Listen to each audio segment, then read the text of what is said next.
In this chapter and the next, we are going to cover the material discussed in chapter 10 of the book,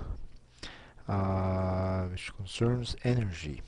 In particular, we're going to talk about kinetic energy and potential energy. The two types of potential energy that we'll be discussing will be gravitational potential energy and spring potential energy. Now, so far in this course, we discussed Newton's second law, which states that the acceleration of an object is proportional to the net force acting on the object, and also Newton's third law, the action-reaction relationship, that for every action there is an equal but opposite reaction. And by using these two laws, we developed kinematic equations and discussed the dynamics of motion. From these basic two equations, we developed a momentum argument. Momentum,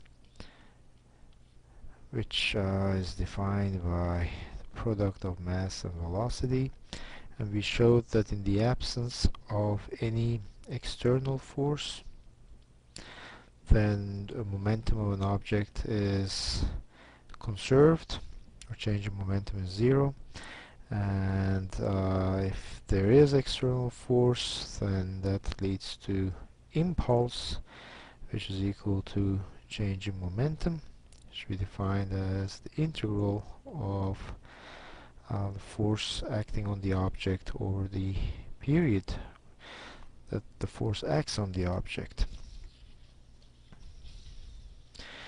And this momentum argument can be used to analyze motion of objects when there is velocity information. If we have velocity information, then we can use a momentum argument to analyze motion of objects. Now, if we don't have velocity information, but we have position and speed information, then it's the energy argument that one uses. And really this chapter is going to define the relationships such that if we know the position of an object and or the speed of an object, then we can go ahead and analyze the motion of the object. Now, as I mentioned earlier, in this lecture we're going to discuss kinetic energy. Kinetic energy is an energy that an object has by virtue of its speed, and kinetic energy, which in this book is given the symbol K, is defined as 1/2 of mass times speed of the object squared. Energy is a scalar quantity, meaning that it has no direction. It's a scalar number, and notice that here v squared is a scalar quantity, so the object could be moving left or right or up or down, doesn't matter. It's the speed that factors in. And kinetic energy is defined as 1/2 of mass of the object times the square of its speed, and the units for energy are joules. And whether we have kinetic energy, potential energy, chemical energy, nuclear energy, doesn't matter. The units are always the same. Joules is the units for energy. Now, 1 joule is 1 Newton meter, or 1 kilogram meter squared per second squared. But please, it's important to remember that energy is a scalar quantity, i.e. it has no direction. Now, potential energy is an energy that an object has by virtue of its position, and the two types of potential energy that we are going to discuss in this chapter are gravitational potential energy, UG, gravitational, and spring potential energy. Now, spring potential energy is the potential energy that an object has by virtue of it being in contact with a spring. So if an object has mass m and it's compressed against the spring, so then the object has some potential energy. If we let go, then what's going to happen is the spring is going to stretch to its relax to its natural length, and our object is going to gain some kinetic energy and be shot off to the right, for example. Now, UG, which is a gravitational potential energy, is a potential energy that the object has by virtue of its position with respect to some reference level, which, let's say, if this is the floor and this is our y direction, directly upwards, if the object is here, this is mass m, we can call this height y equals h, and the y equals 0 level is the floor. If we can we basically define the gravitational potential energy that the object has in this position at y equals h position relative to the gravitational potential energy that the object has on the floor. So it's up to us to decide where we want to call our reference level. For example, the floor can be our UG equals 0. So that's our reference level, and then the that defines the gravitational potential energy of the object at height h. So this would be UG at y equals h, which is defined as mass of the object times g, which is 9.8 meters per second squared, times h, which is the height. So this is the height with respect to our arbitrary reference level. Now you can decide this reference level to be anywhere, of course. Had you decided that you wanted to, once again, if this is the floor, if the object were at y equals h here, you could have equally chosen this level to be your UG 0, in which case the gravitational potential energy that the object would have had down here on the floor, so UG at y equals 0 would be mg minus h, because the gravitational potential energy is equal to mass times g y minus y0. That y0 is the reference level that you choose. So this is the reference level that you choose for UG.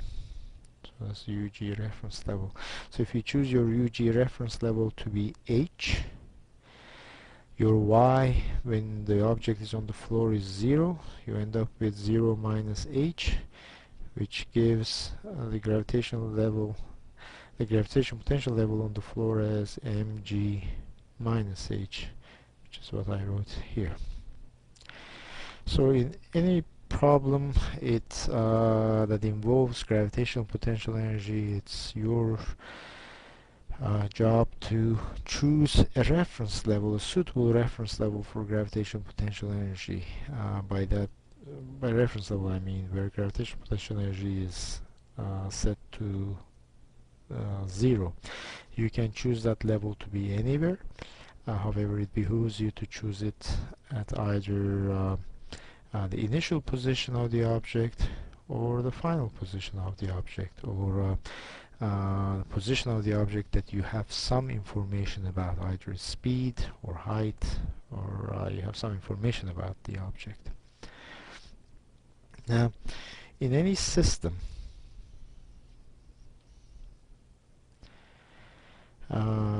kinetic energy and potential energy can be transformed between each other. So you can transform kinetic energy into potential energy and vice versa. And these kinetic and potential energy can also be transformed into thermal energy, but here we have a one-way street. If potential energy is transformed into into thermal energy, then thermal energy cannot be transformed back into potential, and same is true for kinetic. However, between kinetic and potential, the transformation is a two-way street, so energy can be transformed freely in between the two types of energy. Now, if you have any external forces acting on the object, then that will transfer energy into the system or out of the system. So positive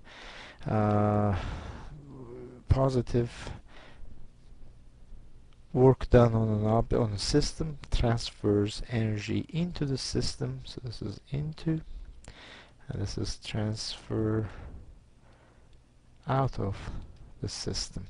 So for example, if we have one object, this is object 1, which has some kinetic energy, and this object 1 goes and collides with object 2, which is stationary. The impulse acting from object 1 onto object 2 gives rise to some kinetic energy that this object 2 ends up with, and we don't know what happens to object 1. Of course, it may bounce back or it may continue this way depending on its mass, of course, but nevertheless the total energy that the object 2 has increases as a result of the energy that object 1 transfers into this object 2 system as a result of its the force that it acts upon it. So energy is either transformed or transferred either within the system or in and out of the system, and we're going to discuss the types of forces that result in these transfer or transformation of energy.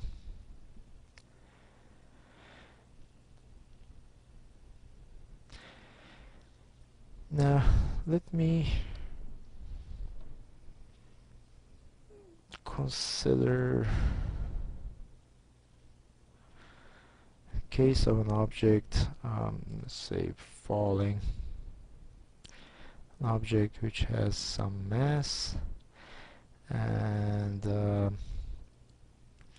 it starts at initial height y initial, yi, and this is the 0 level, and we'll call this yf. So the object, as a result of gravitational force Fg, which is equal to minus mg, is pointing downwards, falls to the floor. Alright, and Newton's second law tells us that F equals ma, which is m dv dt. I just wrote a as derivative of velocity. Now, using the chain rule, I can write this as m dv dy dt. Now the force in this case is simply minus mg, as we showed here.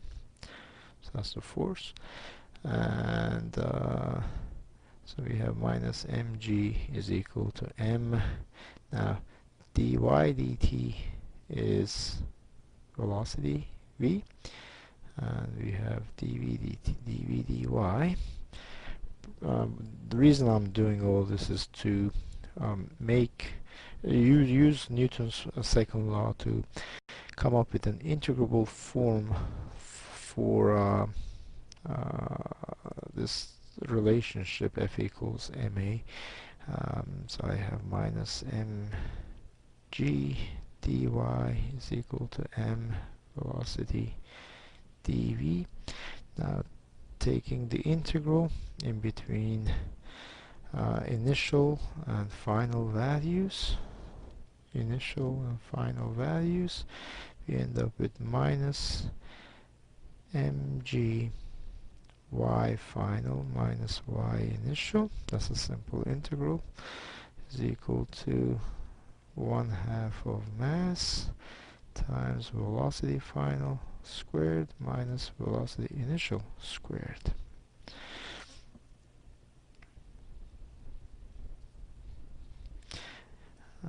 Expanding this equation gives me minus mg y final plus mg y initial is equal to 1/2 of mass v final squared minus 1/2 of mass v initial squared. Rearranging the terms of this equation, we can write 1/2 of m v initial squared plus mg y initial. So I collected all the terms involving initial values on the left hand side, and all the terms including the final values on the right hand side.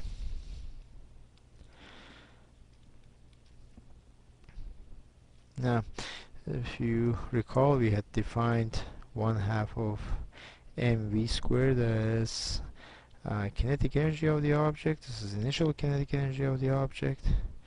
This, I'm sorry, and I've missed one term, which is 1/2 of mass.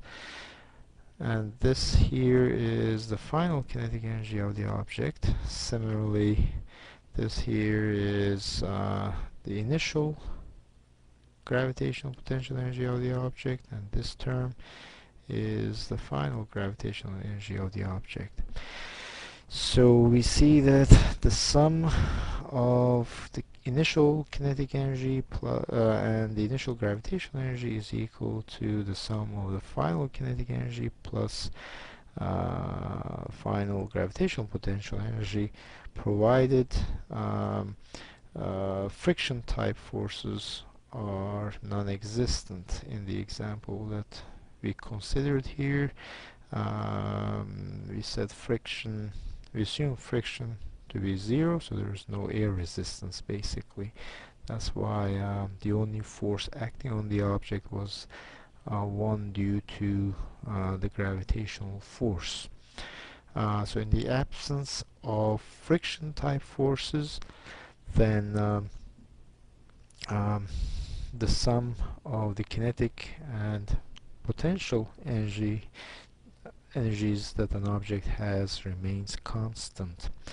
Now, defining mechanical energy, E mechanical, as the sum of the kinetic energy plus potential energy of an object, then we can write E mechanical initial is equal to E mechanical final if friction type forces are non-existent,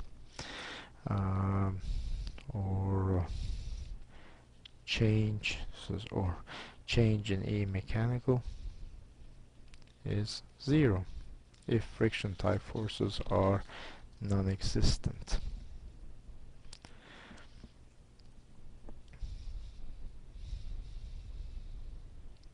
So in this example, what we have is our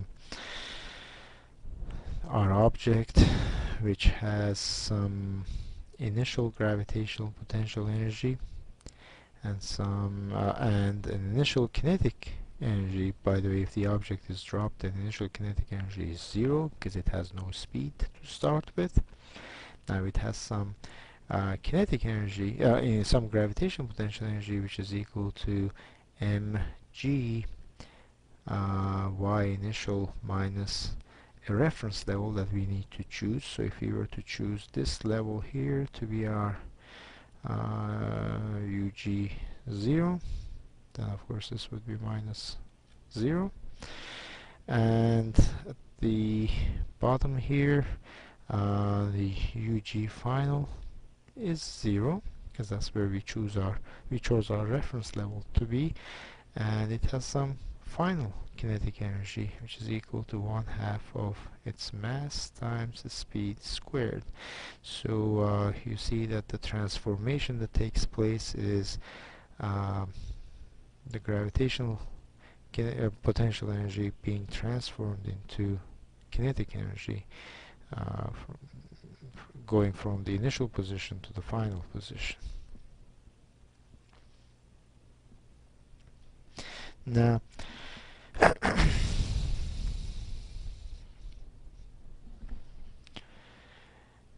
if rather than the object taking a straight path down, what if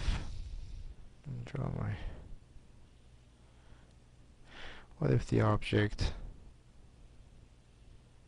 say, took a path like this? So here's our object. Once again, it has mass m. So the path that the object takes is that curly line that I've drawn. This is once again our y-axis. Now the force, and by the way, here is the direction in which the object moves when it's in that particular position. So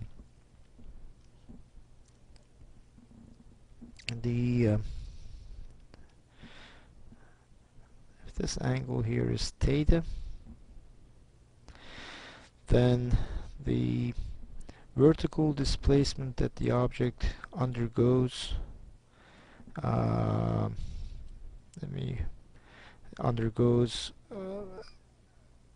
moving from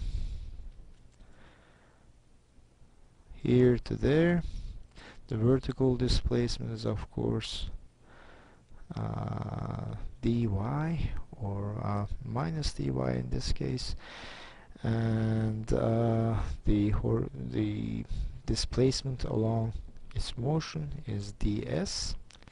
Now we see that dy is equal to sine theta times ds, and you can also see this by noting that sine theta is equal to dy ds. Right. Now the force that is acting on the object along the s direction is of course its mass times its acceleration along the s direction. Now the s direction, remember, is the linear displacement that the object undergoes. So and the direction changes throughout the motion of the object following this curly path.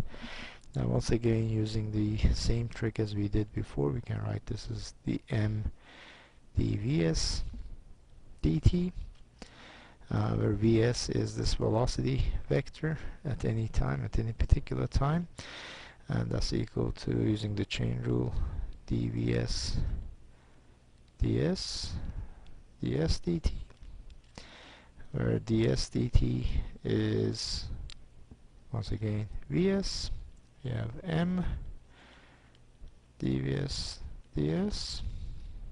All of that is equal to the force acting on the object, and the force acting on the object is this downward force here, which is equal to minus mg sine theta. So this force is equal to minus mg sine theta.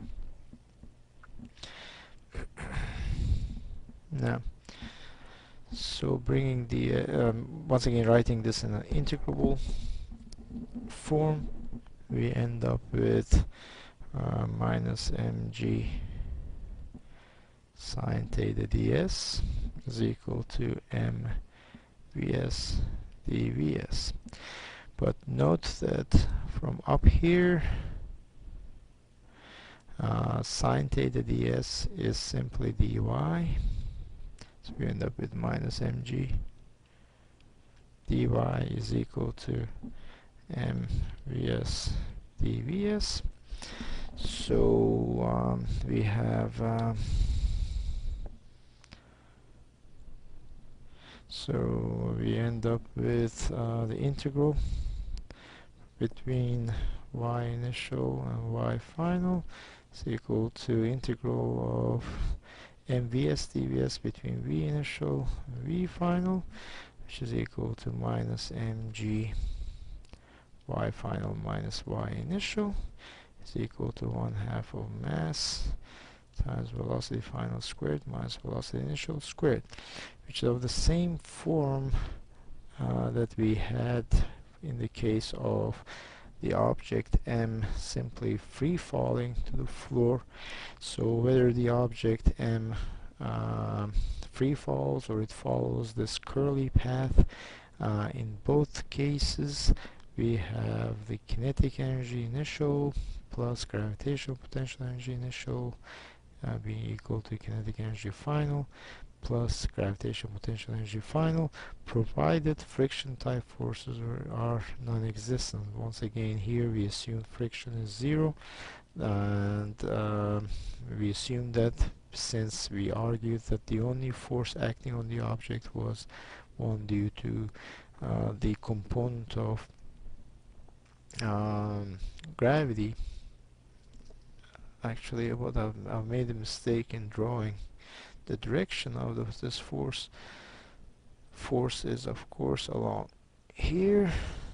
My apologies. So the component of force acting on the object, this here is mg or minus mg, and the component of force acting on the object fs is minus mg sine theta. Okay, so the component of force of course is in the direction of the acceleration of the force, which is along as, or the displacement ds. So in the absence of friction type forces, we have the kinetic energy, the sum of the kinetic energy and the potential energy remaining constant throughout the motion of the object. Now UG, gravitational potential energy, we saw in these examples is as a result of Fg, or the gravitational force acting on the object, and Fg, um, and we saw that it is path independent, whether the object took a direct flight down or a curly curly path like this from an initial position to the final position. Ug was always determined by the difference y final minus y initial, the difference in the vertical height of the object. So if the gravitational force acting on the object gives rise to gravitational potential energy, and it is path independent, and that's because gravitational force is what we call conservative force. Conservative forces acting on objects give rise to potential energies that are path independent. Notice here what we have is right here. What we have is minus mgy initial, final minus y initial is simply the change in gravitational potential energy of the object, which is minus the change in gravitational potential energy of the object, is equal to this term here is the change in kinetic energy of the object. So if you know the change in the gravitational energy of the object, which is simply equal to mass of the object times g, which is 9.8 meters per second squared, times y final minus y initial, which is our delta y, irrespective of the path that it takes. That defines the change in the gravitational potential energy, and that is equal to negative of the change in the kinetic energy of the object. So if you know the initial speed, you can figure out the final speed, or if you know the final speed, you can figure out the initial speed. So the change in the gravitational energy of the object is path independent,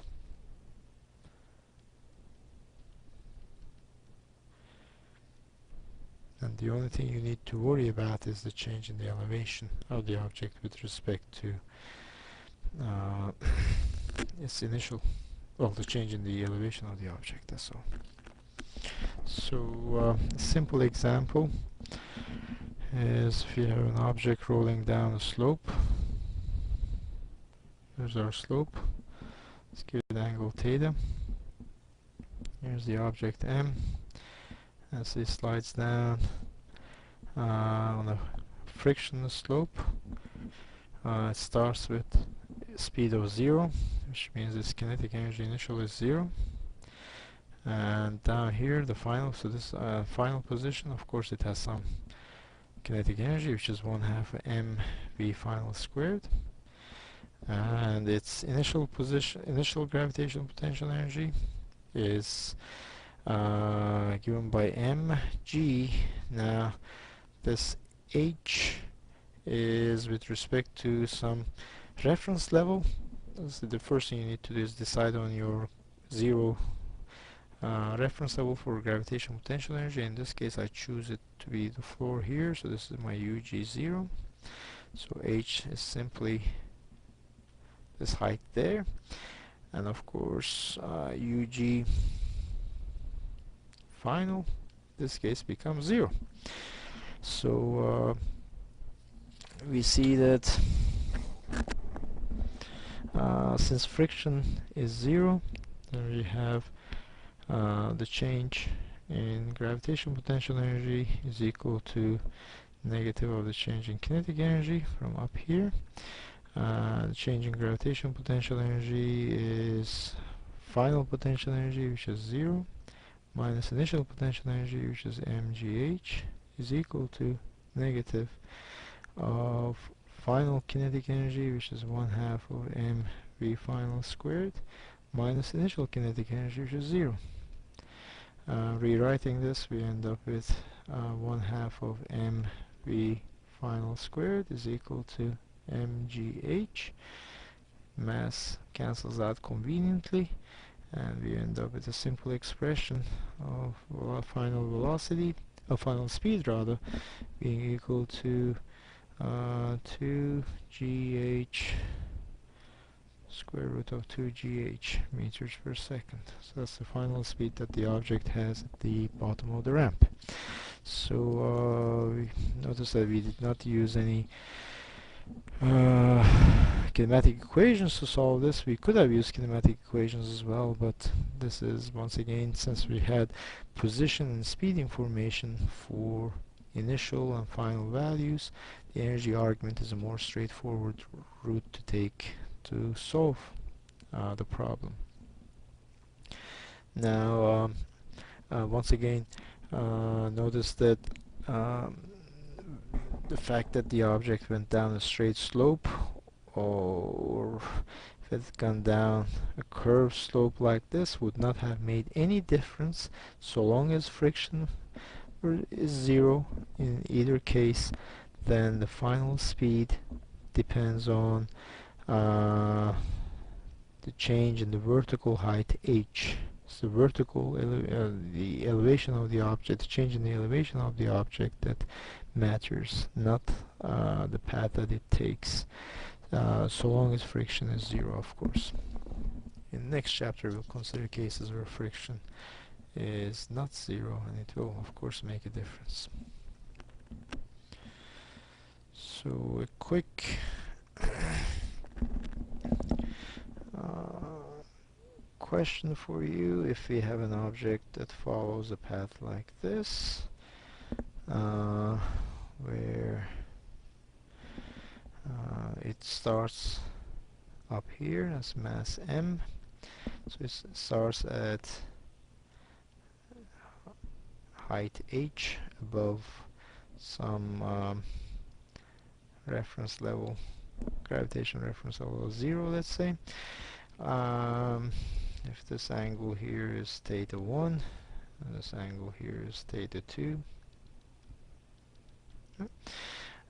so the whole path is frictionless, so the object slides down and then curls up a much steeper path and goes up till it comes to rest. So how far up the second slope does the object go before it comes to stop?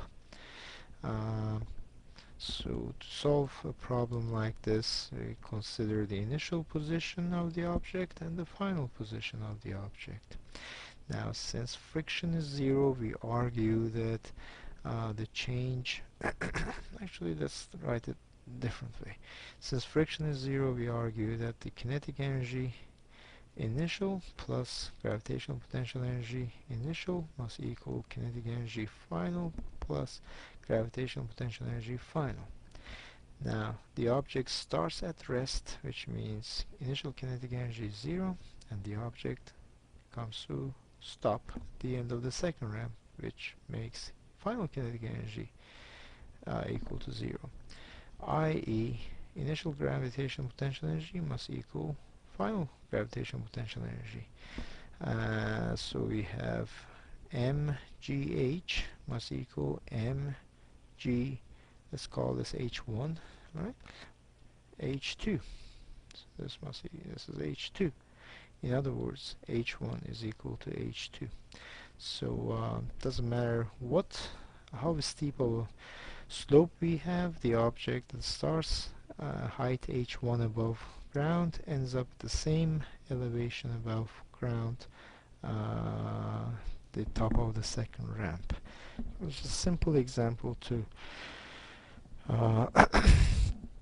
show the ease by which we can calculate position or speed of object using the energy argument on even paths which are not linear. Now, the question I'd like you to consider is the following. Let's say we have two objects starting at object with mass m, an object which has mass 2m, and they are at y equals h level, and they both fall to y equals 0 level, to the ground. So they both fall, they're dropped, so their initial kinetic energies are 0. Question is, which object has greater kinetic energy? Let's call this K1, call this K2. Which one has greater kinetic energy, or are the kinetic energies equal? Well, ignoring air resistance, so if friction is 0, then change in gravitational potential energy must equal negative of the change in kinetic energy. Gravitational potential energy of the first object initial is of course mgh, and it goes down to 0 when it falls. So the change in gravitational potential energy for object 1 is simply minus mgh, 0 minus mgh. Well, gravitational potential energy of the object 2 is 2mgh because its mass is twice as much. So change in gravitational potential energy of object 2 is minus 2mgh. Since friction is 0, then the kinetic energy of the first object must equal mgh. It's the negative of the change in potential energy, and change in kinetic energy of the second object must equal 2mgh. And since kinetic energy of both objects, actually 1 and 2, are 0, they start from rest. That means that K1 is equal to mgh, and K2, which is the final value, is equal to 2mgh, i.e. K2 final is greater than K1 final.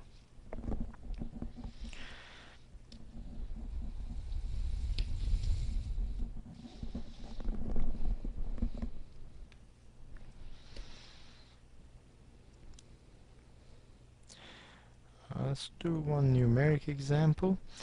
It's a roller coaster example like this.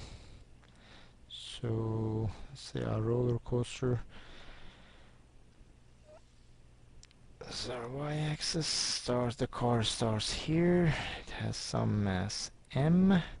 So that's our initial position. And the velocity initial is 0,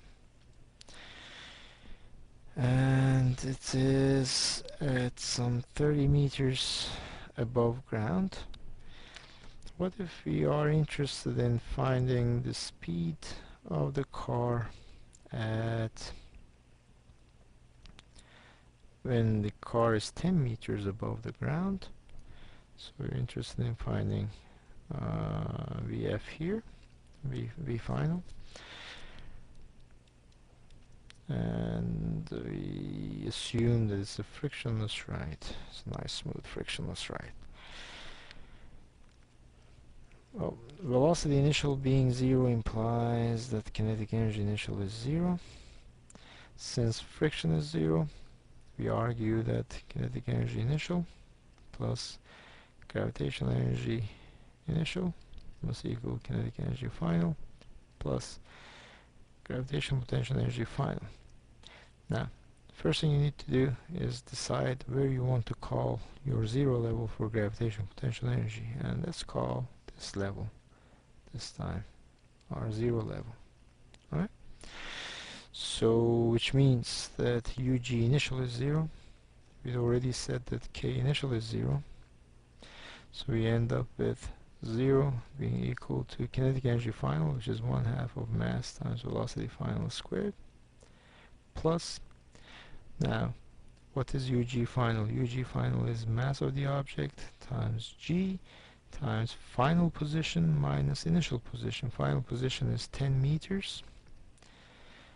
minus initial position, which is 30 meters. So we end up with 0 is equal to 1/2 of mv final squared minus 20 mg, which gives us velocity final, excuse me, velocity final, well, let me write it out. 1/2 of mv final squared is equal to 20 mg. Mass cancels from both sides. Notice that it's mass independent, i.e. velocity final is equal to square root of, I should really say speed final, square root of 40 g meters per second. Right? So it's a simple numeric example to show how the energy argument is used to calculate the final velocity of the roller coaster car. So the important thing to bear in mind is that if friction type forces are non-existent, then the change in the mechanical energy of the system remains 0, i.e. Kinetic energy initial plus potential energy initial is equal to kinetic energy final plus potential energy final. And please do remember that whenever you deal with gravitational potential energy, you need to define a zero level, UG naught. A zero level is your choice, it's arbitrary, and it behooves you to choose it to be either your initial or the final values to simplify your math.